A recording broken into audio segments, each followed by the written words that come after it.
नमस्कार, मैं बहुत अच्छा एक विवाह लेकर आई हूँ। अरे बसवा के कोठिया में उगी गई जोरिया, अरे उगी गई जोरिया।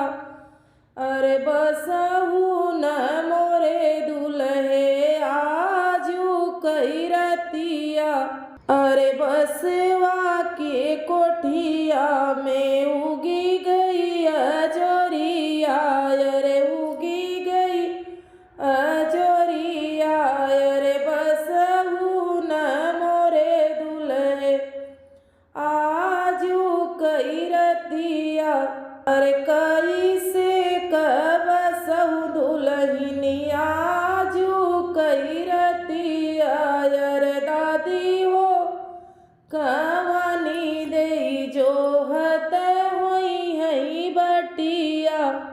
अरे दादी हो कवानी दे जोहत होई है बटिया। अरे अबही तराए दुल्हनी बाबा जी कई चोरिया। अरे बाबा अरे बियाहन रानी साजी के बरतिया। अरे साजी के बरतिया।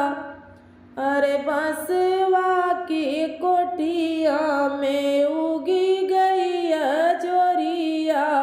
सबू न मोरे दुल्हे आजू कई रतिया। अरे बसहु न मोरे दुल्हे आजू कई रतिया। अरे कैसे बसहु दुल्हनिया आजू कई रतिया। अरे आजू कई रतिया। अरे मम्मी हो कवानी दे जोहत होई है बटिया, जोहत होई है बटिया। अबही तराए दुल्हनी पापा जी कई चोरिया। अरे पापा जी कई चोरिया। अरे बियाहन बई साजी के बरतिया। अरे बियाहन बई साजी के बरतिया। बसवा की कोठिया में उगी गई जोरिया। अरे उगी गई जोरिया। बसहु न मोरे दुल्हे आजू कई रतिया। अरे कैसे बसहु दुल्हनिया आजू कई रतिया।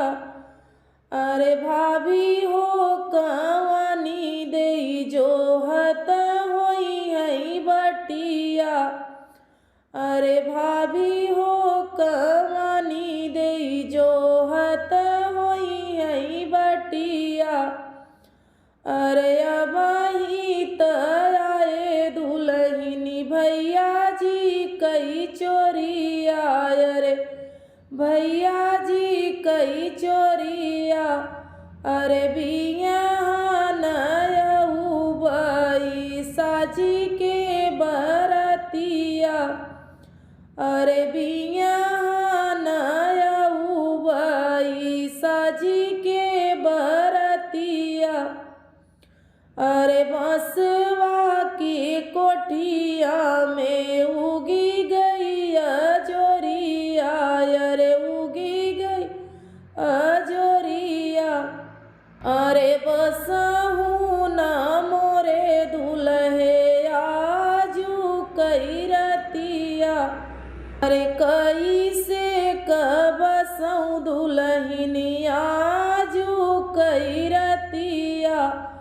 अरे बहिनी हो कवानी दे जोहत होई है बटिया। अरे बहिनी हो कवानी दे जोहत होई है बटिया। अरे आजू तयायु दुल्हनी जी